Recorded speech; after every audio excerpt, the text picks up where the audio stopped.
Di Desa Geri, sejumlah pemuda disiksa bahkan dicincang sampai menemui ajal.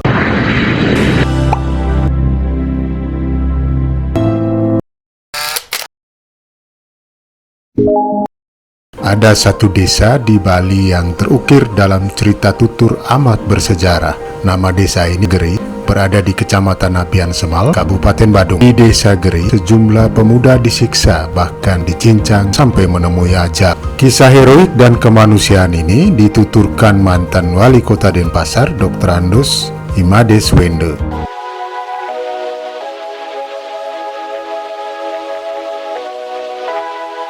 Tahu-tahu bapak saya dibilang mati sudah gitu. Ini situasi Bali itu masih sangat-sangat rawan sekali. Di Gereh ini dijemur siang malam di daerah ujung desa Gereh, di tanah desa di Latu itu. Pokoknya para pemuda dan ibu-ibu yang masih kuat itu harus di sana siang malam beberapa hari itu. Siksaan terhadap pemuda-pemuda di sini di Gereh itu luar biasa. Pak Swende meninggal dunia pada 19 Desember 2022 di Rumah Sakit Umum Badung.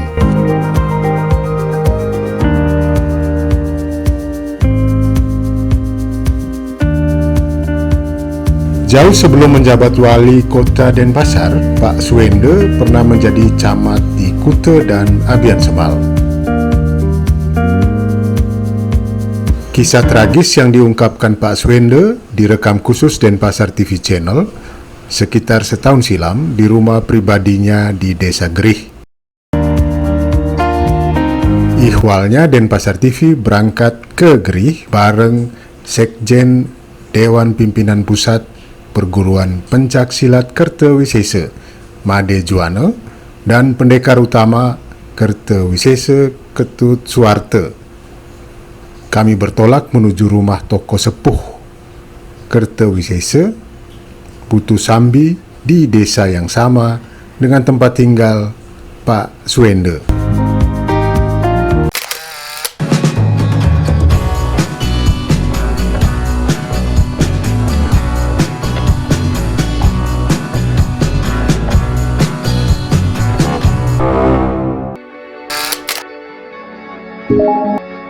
Di rumah Pak Sambi terungkap cuplikan fakta sejarah yang menggetarkan zaman perang merebut dan mempertahankan kemerdekaan di bawah komando Panglima Laskar Bali I Gusti Ngurah Rai.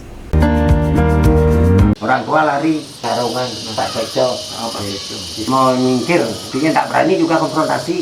Ada beberapa yang konfrontasi, tembak. Nah, akhirnya dia kan masuk Laskar, Pak Rai. Periksa orang tua ini. ST ini Pak ya? Ya, Pak Rai, Gilia, jadi tidak berani juga konfrontasi sampai di Bon, ada perang sebentar di sana, ada yang kena tembak, ayahnya Suarsono Budito, sampai di Bon, melanjutkan ke Karangasem, Abang lagi ada perang, di sana Pak Rai sudah kehabisan, orang tua juga ikut ke Abang, sudah kehabisan bekal, kan tidak bisa.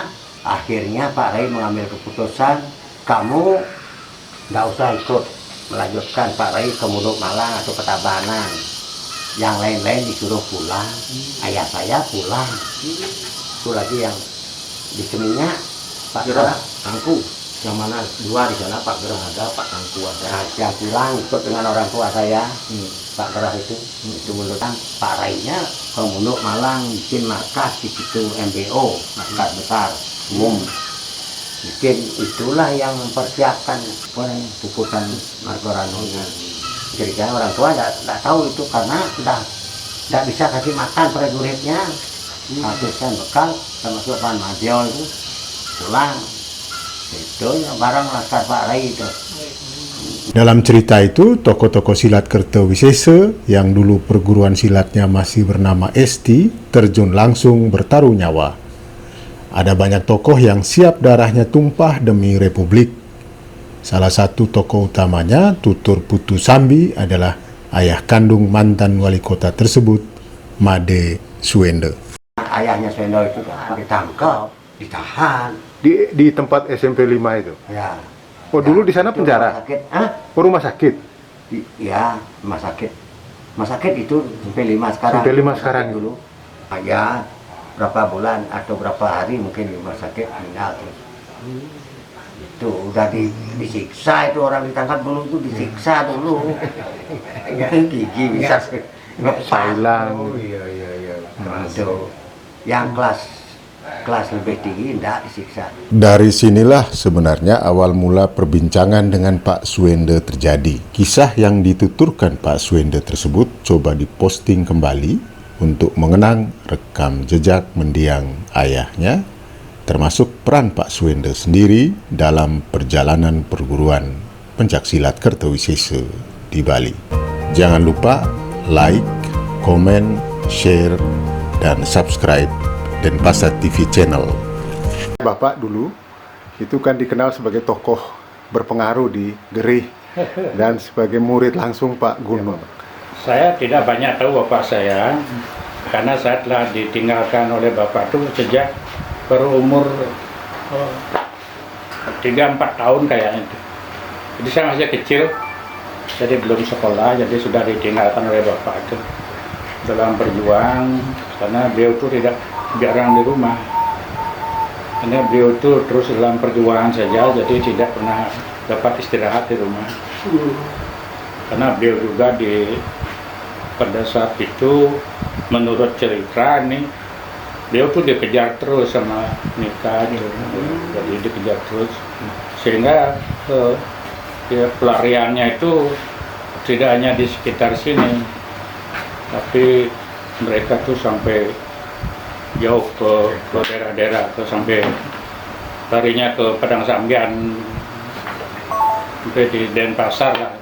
Pada masa saya kecil itu bapak saya meninggal, saya senang kok gitu. Karena apa? Karena situasinya ramai itu, tidak tahu orang meninggal, tahu-tahu bapak saya dibilang mati sudah gitu. Jadi karena zaman itu kan di sini situasi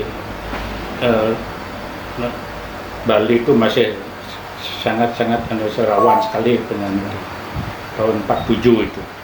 Bapak saya dikatakan gitu, saya tidak tahu, dikatakan sebagai tokoh di sini, disegani oleh masyarakat di sini dan sekitarnya, ya sampai ke Denpasar juga gitu. Ya, di Denpasar tidak hanya di rumah Pak Gunung, tapi juga di daerah Gaji Pak Likas itu sudah di itu.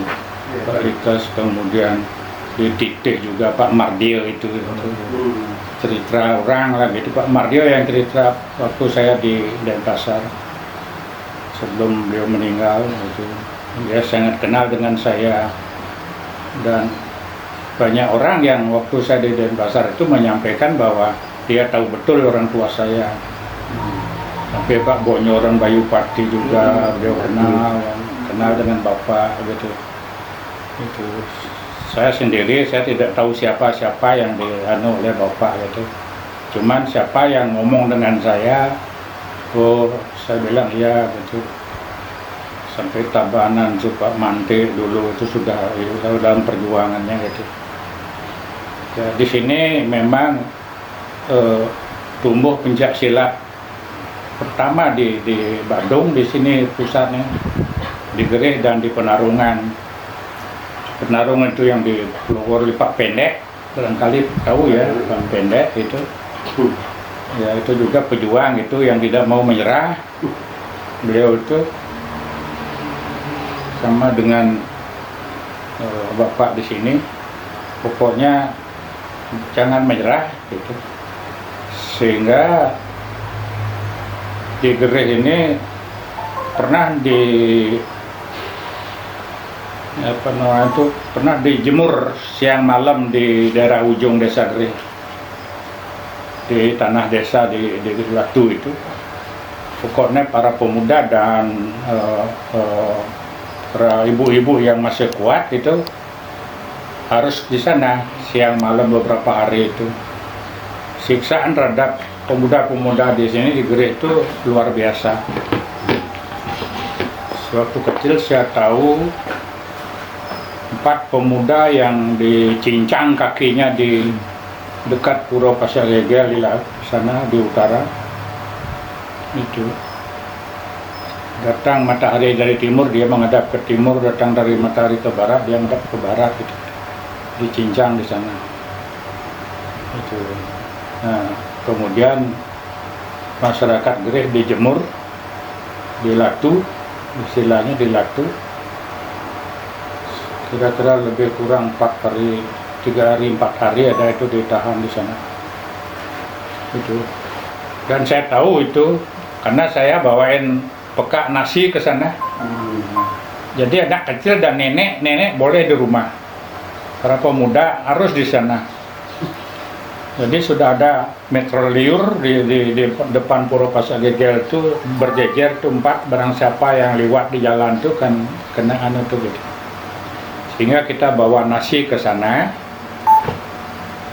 Dia harus berjalan di pinggir tembok, melusuri tembok, gitu. Itu. Nah, sampai di situ saya tahu dijemur, sampai hujanan, sampai sana tuh. Mungkin kalau ada yang lebih tua daripada saya di Gereh ini, dia ikut ke sana, gitu. Jadi saya hanya di rumah dengan nenek. Yang lain-lain para pemuda itu sudah ditahan di sana, di Latu, jemur. Nah, sedangkan bapak tidak ada di mana, entah disembunyikan di mana itu oleh pemuda-pemuda itu. Gitu. Dan bapak itu kalau pergi ke Denpasar itu pasti di Anggungan, dan itu di Lukluk nginep. Kemudian ke Gaji di rumah Pak Likas, baru langsung bisa ke Kerobokan di rumah Pak Reti, Reti Nurjano di Kerobokan, baru pulang ke Padang Sambian. Padang Sambian bisa pulang ke lagi Gendong, gitu. Saya tidak tahu apa dapat ditahan di Puri, saya tidak tahu itu. Karena dari sini ada beberapa orang yang ditahan gitu. Di Puri. Nah itu akhirnya bapak ditangkap di Padang Sambian, lalu ditahan di penjara, disiksa lah di sana, tersiksa, akhirnya sakit mati gitu. Masuk rumah sakit mati. Mayatnya hitam mayatnya, karena sudah tidak bertahan ya. Gitu. Jadi semua sejarah itu Pak Gunung yang pegang. Saya dapat diceritain sama Pak Gunung, bapaknya. Wah, yang bikin lama Itu Pak kakaknya Pak Pedeng juga yang berdaur tuh Kak Pergi ya. Itu saya masih diberikan kelewangnya, masih ada di kamar saya. Oh, sama Pergi. Saya dikasih kenang-kenangan itu, kelewang tahun berapa saya dikasih itu. Saya ke rumah sana di apa namanya sana? Tegalingga. Oh, masih kelewangnya saya damping di tempat tidur. Pedangnya pedang samurai saya dikasih itu. Ini deh bapak tidak punya apa-apa, ini pegang di rumah gitu deh. Masih ada, nanti sebentar saya tunjukkan, itu beliau yang kasih. Ilmunya sih bang. Hah? Ilmunya. Ilmunya tidak sampai saya tidak belajar yang macam-macam. Ilmu kejawen. Tidak berani lah gitu. Ilmu dalam di rumah di sini kan hampir orang tua zaman itu memang arti gitu. Jangan lupa subscribe,